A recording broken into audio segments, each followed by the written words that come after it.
ES News Especial. Oferecimento Restaurante Valentina.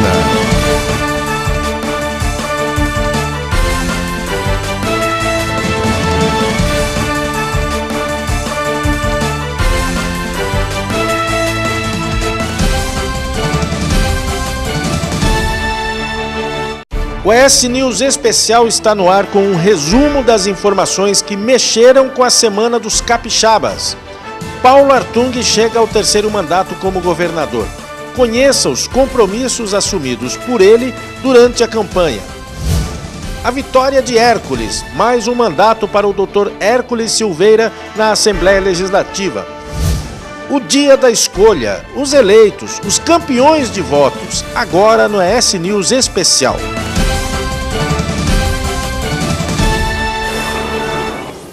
Num dia movimentado, os capixabas foram às urnas. Dia de expectativa para os candidatos. O governador Renato Casagrande chegou a uma escola em Jardim da Penha, Vitória, mostrando confiança no resultado. Bem, animado. Fizemos aquilo que a gente tinha que fazer, estamos fazendo, trabalhando, apresentamos nossas propostas, cumprimos nossa tarefa como liderança, como candidato. Isso agora está entregue na mão do povo e na mão de Deus. O ex-governador Paulo Artung esperou na fila para votar, numa escola em Mata da Praia, também em Vitória. Entre os partidos que concorreram, tem aqueles que aproveitaram a exposição na imprensa para divulgar propostas, como é o caso do PSOL, que foi para a disputa fortalecendo a defesa das minorias.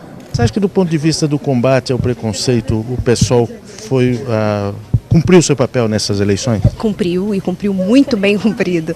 Apresentou uma candidatura que defende as pautas dos setores historicamente oprimidos, reafirmando a necessidade de a gente ter um Estado que respeite a diversidade, um Estado que seja, acima de tudo, tolerante com as diferentes formas de amar e de viver.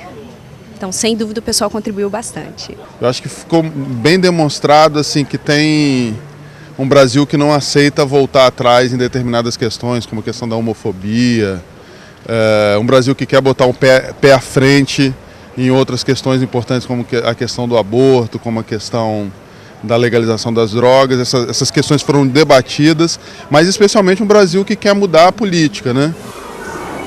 Após a votação, expectativa em frente ao Tribunal Regional Eleitoral.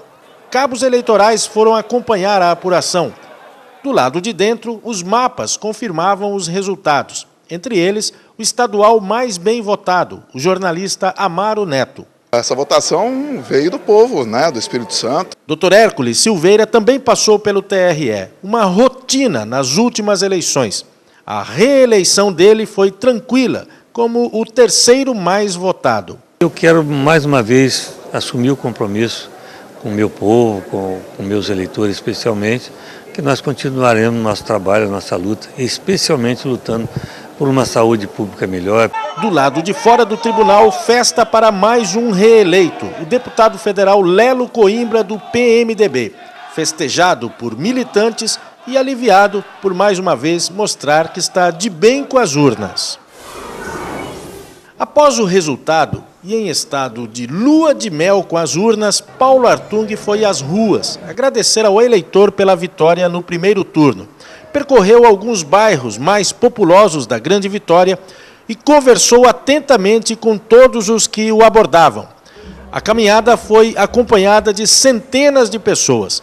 A declaração mais surpreendente foi a de que não vai concorrer à reeleição. Desde que eu entrei nesse processo, eu refleti muito até entregar uma carta ao partido disponibilizando o meu nome. E quando eu disponibilizei meu nome, eu já disse aos amigos próximos que eu me disponibilizava para poder, se fosse o desejo dos capixabas, fazer uma jornada de 4 anos.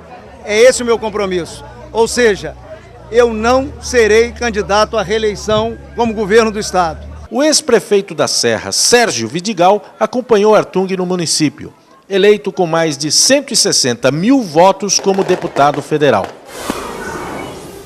Na caminhada, em casa, na porta do tribunal ou no estúdio, hora de agradecer os votos e assumir compromissos. Com a palavra, os escolhidos pelo povo nas urnas. Eu peço o apoio da população, porque o apoio da população é fundamental para que a gente faça um bom mandato, e eu peço a proteção de Deus, né? Que me dê saúde, que me dê energia, que me dê equilíbrio, discernimento, para que a gente possa fazer um mandato à altura do que os capixabas esperam. O que os capixabas esperam? Que a gente dê uma sacudida no Espírito Santo, o Espírito Santo voltar para o rumo certo e o Espírito Santo voltar a crescer. Ter sido abraçado pela sociedade, ter sido abraçado com carinho como eu fui, para mim é motivo de muita alegria. Quero agradecer os eleitores e eleitoras que votaram em mim.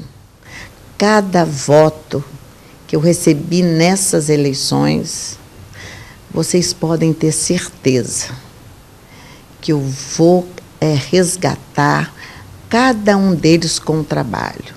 Trabalho determinado, trabalho verdadeiro, trabalho transparente, trabalho com as bênçãos de Deus. Acredita em mim. Eu quero agradecer, né, a generosidade da população do Espírito Santo, especialmente da Serra, né, e a forma carinhosa também que me deram esse voto de confiança.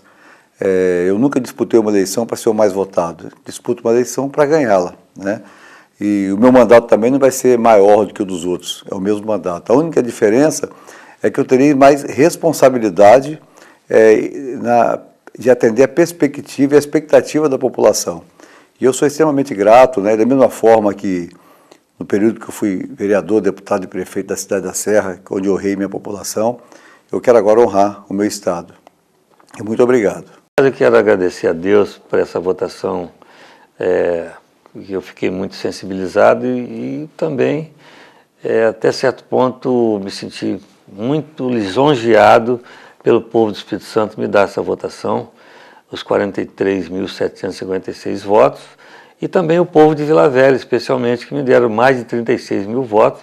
É a terceira vez que eu saio eleito de Vila Velha, então eu quero agradecer ao Espírito Santo, quero agradecer a nossa Rede TV também, que tem me dado um apoio muito grande, uma atenção especial. Daqui a pouco você vai ver os planos de Paulo Artung para o governo.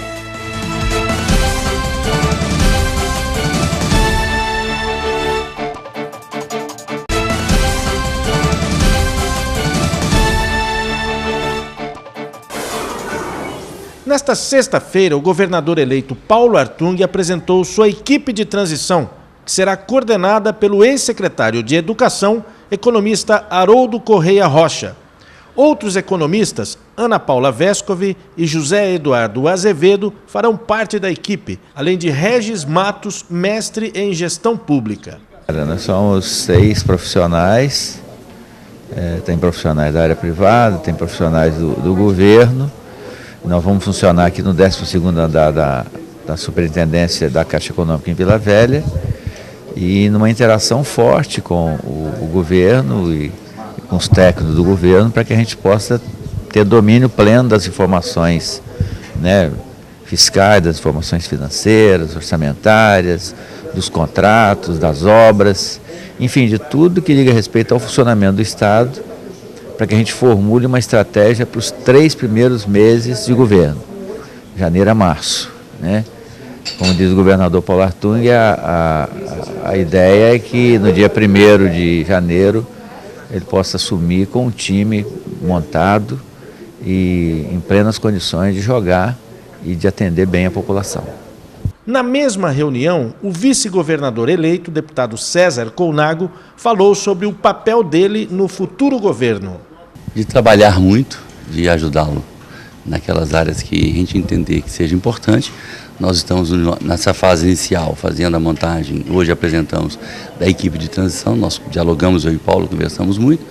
Com esse diagnóstico, com esse trabalho, a gente vai já no final de dezembro, final do ano, início de dezembro até final de dezembro, definir a equipe, e aí nós vamos definir, evidentemente, qual o papel mais assim, afinado e definido que nós vamos fazer. Mas, a princípio, pela minha experiência no Legislativo e mesmo no Executivo, como secretário de Estado, secretário municipal, é ajudar o governo para que ele tenha resultado e cumpra, na verdade, os compromissos debatidos e colocados no nosso pré-programa de governo, que vai se transformar agora na fase da transição, e da transição nós vamos fazer o planejamento para que possamos ter um grande programa de governo e aí atuar para ter resultados.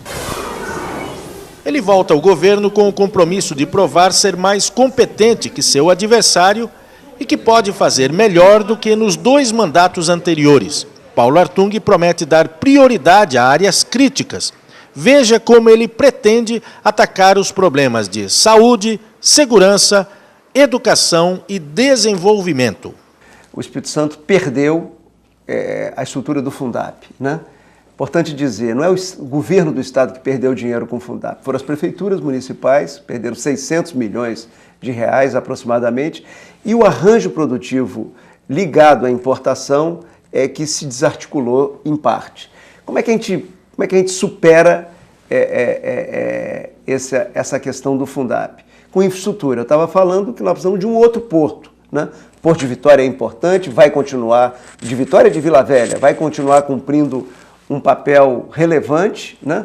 Mas nós precisamos agora de um porto que consiga receber navios diretamente da China, diretamente da Europa, diretamente dos Estados Unidos.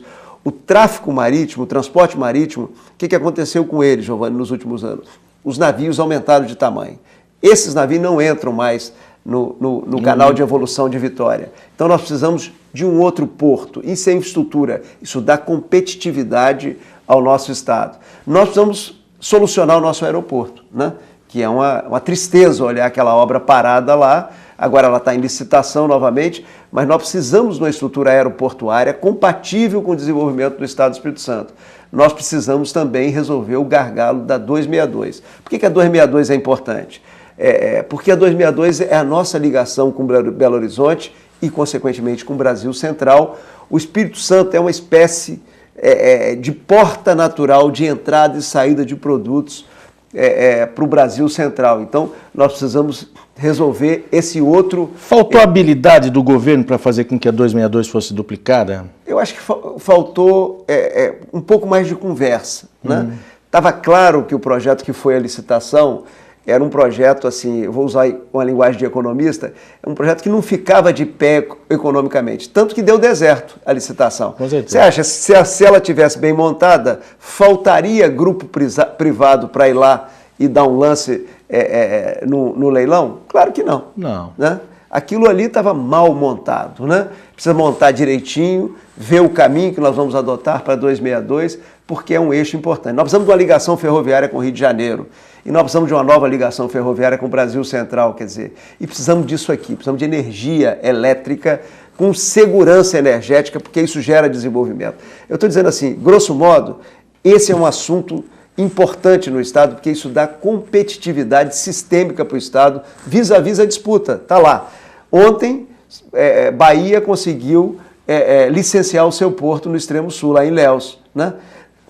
Há 5 anos atrás, 4 anos atrás, o Rio de Janeiro conseguiu a Sul, aqui no Norte Fluminense. Então, nós é que estamos precisando dar um passo nessa matéria, porque senão a gente fica exprimido a competitividade e perde competitividade na movimentação de cargas. Esse é um desafio. Tem uma parte grande desse desafio que compete ao governo federal, mas evidentemente que a liderança local tem um papel, quando eu falo da liderança local, é o governador do estado, tem um papel importante em articular soluções para esses desafios. Bom, agora entrando um pouco na área social, que eu sei que é um mote muito importante nas suas propostas, você tem defendido, o senhor tem defendido, educação em tempo integral? Sim. Olha, como é que é isso e qual o tamanho da abrangência? Porque isso não dá para começar da noite para o dia oferecendo educação em tempo integral em todas as escolas, né? É uma coisa gradativa, né? Então, assim, primeiro, Giovanni, é dizer o seguinte: a maior prioridade do nosso país é melhorar o ensino básico, né? Quer dizer, e dentro do ensino básico você tem que melhorar a educação do português, né? Eu estou falando da escrita, da leitura, da matemática, que é um outro desafio. Quando eu estava no governo, nós colocamos de pé um programa chamado Ler, Escrever, Contar, programa de alfabetização, para que a gente tenha uma base sólida para poder evoluir com menino, com jovem, com adolescente, numa direção sólida do ponto de vista educacional. Um outro desafio importante é lá no ensino médio. O ensino médio é um gargalo que nós temos. Por quê? Porque é uma escola que não é uma escola desinteressante, né? É uma escola, vou dizer uma expressão aqui, uma escola chata. E num momento crucial. É uma escola chata, quer dizer, você tem o jovem que está tendo acesso à internet, que está nas redes sociais, aí ele bate dentro da escola, a escola está desconectada com esse mundo que nós estamos vivendo, quer dizer, então assim, nós precisamos dar uma chacoalhada nessa escola de ensino médio, é isso, precisamos dar uma chacoalhada nessa escola de ensino médio, torná-la atrativa. Como é que faz isso, Giovanni? Quer dizer, gradativamente tem que ser gradual, levar boa parte dessa escola para tempo integral. O aluno em tempo integral, o professor em tempo integral, o professor que tem 2 cadeiras com o Estado, trabalhando na mesma escola para não ficar no trança-trança da região metropolitana, o funcionário em tempo integral. A outra coisa importante para essa escola é dar protagonismo ao estudante. Como é que é isso? Por exemplo, o estudante ou grupos de estudantes poderem propor à escola uma matéria que não está na grade curricular. Vou te dar um exemplo. 20 estudantes lá de Terra Vermelha querem estudar empreendedorismo. Nós temos que fornecer, porque são meninos que já estão pensando em terminar o ensino médio, montando um negócio lá no bairro, né? Lá na região. Quer dizer, então, assim, isso é uma coisa muito importante. E aí dá protagonismo. Assim, a outra questão importante, quer dizer, o professor precisa estar de tempo integral para poder ministrar a aula, para poder conversar com os estudantes. As escolas modernas são assim. Vivenciar mais o ambiente. O professor recebe o estudante, conversa, debate com ele, faz assim uma espécie de uma tutoria para o estudante. Terceiro, o professor precisa ter a formação continuada, que é o estudo do professor focado nos problemas lá da classe dele. Se tem um problema lá no ensino da matemática, é esse problema que precisa ser estudado para o professor ser um indutor da superação desse problema. A outra questão dessa escola é o seguinte, aí tem a ver com o problema da violência, quer dizer, e da droga. Quer dizer, a escola, ela precisa induzir o jovem no sentido dele construir o seu projeto de vida, né? Acabar com essa história de que a vida é agora, né? A vida é um processo, né? Se ele tem um projeto de vida, se ele pensa numa profissão, se ele pensa num casamento, se ele pensa em ter filhos, né?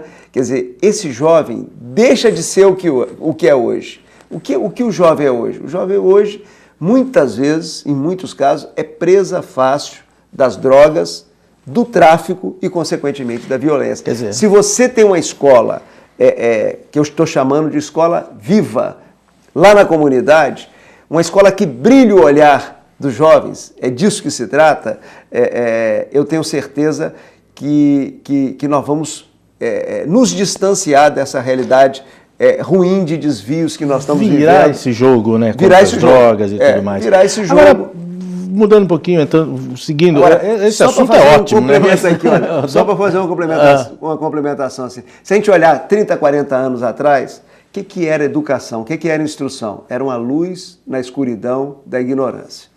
O que é hoje? Além da luz, é um instrumento que abre portas e janelas de oportunidades, particularmente para os jovens.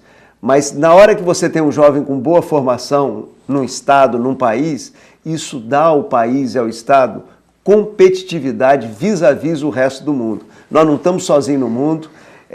Se fabricar uma coisa aqui que custa o dobro do que é fabricado lá na China, não adianta, o povo aqui vai comprar produto chinês e não produto brasileiro. Então nós precisamos ter competitividade nesse mundo e nessa economia integrada que nós estamos vivendo. O senhor pode até envolver os próximos assuntos da entrevista na sua fala daqui para frente, mas eu percebo o seu entusiasmo e acho bom a gente aproveitar isso. Eu ia puxar 2 assuntos aqui, que era a questão da violência e da saúde pública, mas vamos embutir isso no seguinte. O Espírito Santo pode ser o melhor estado do país para se viver?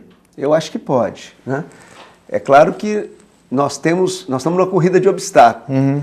Não são poucos obstáculos que ainda estão na nossa frente. Quer dizer, melhorar o sistema de saúde é um deles. Sim. O sistema de saúde andou para frente no meu governo, já andou para trás um pouco, sem imaginar que nós deixamos o São Lucas em obras aceleradas. Até hoje, o São Lucas não foi inaugurado. Fizeram a inauguração de Araque do São Lucas outro dia. Parcial, Quer dizer, um hospital de urgência e emergência que inaugura com porta fechada, né? Imagina. E sem a estrutura de urgência e emergência. Então, quer dizer, nós precisamos profissionalizar de novo a gestão.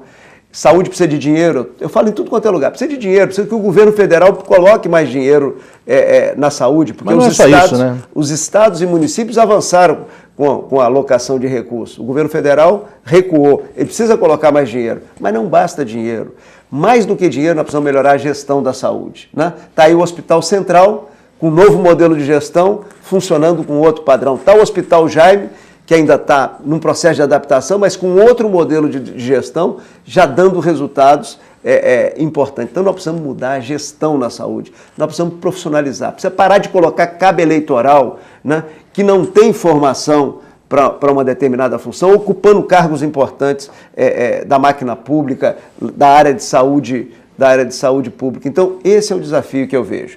Evidentemente que o cidadão precisa compreender que saúde é um arranjo federativo. O município tem uma atribuição, o Estado tem uma atribuição e a União tem uma atribuição.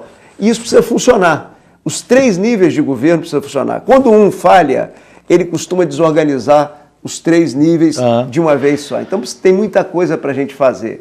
Quer dizer, quando a gente entra na questão da violência, o que eu estou defendendo?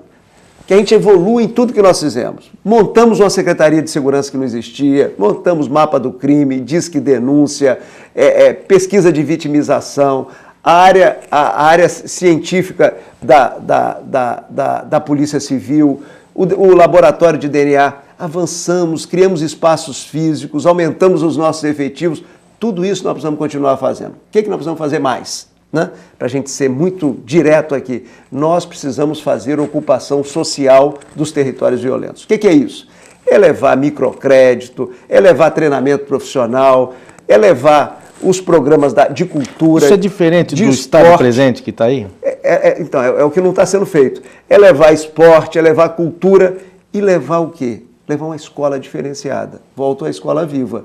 Porque talvez, das ferramentas que nós precisamos levar para uma ocupação social desses territórios, a mais importante é uma educação diferenciada, que brilhe o olhar dos jovens. Só termina esse ponto, Giovanni, com a questão. Educação, eu faço essa observação, não é só uma boa escola. Não são só bons professores. Nós precisamos, para ter uma educação sólida, nós precisamos da família, nós precisamos de pai e mãe contribuindo na formação dos seus filhos. Quando a família não funciona, fica difícil para o professor e para a escola dar conta.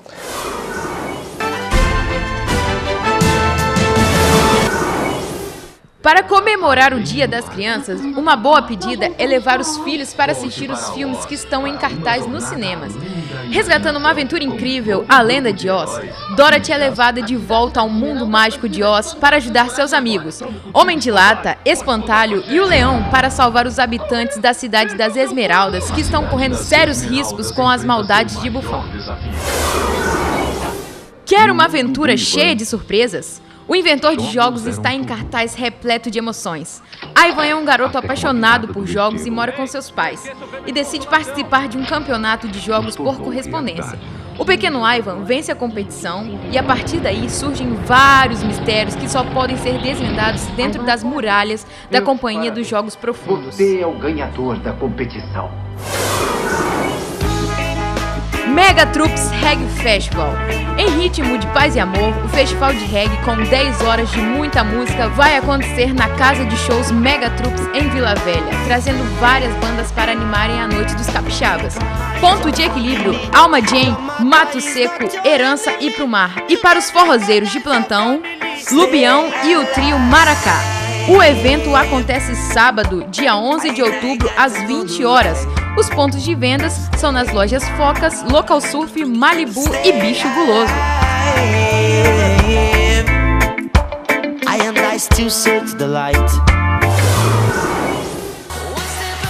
Pátia Ibiza On Tour Guarapari Espírito Santo. E para agitar o seu fim de semana, a Multiplace Mais apresenta a maior boate do mundo aqui no Espírito Santo, em Guarapari. Pátia Ibiza, que conta com a presença de vários DJs internacionais para animar a balada. Um dos mais conhecidos é o DJ Tico's Groove, na pista principal. Tio Empress, Joseph Bamba, DJ Olian Batista, Victor Ruiz e muito mais. O evento começa às 23 horas e os ingressos estão sendo vendidos nas lojas Coach, Loja Soft e Arte Corpo.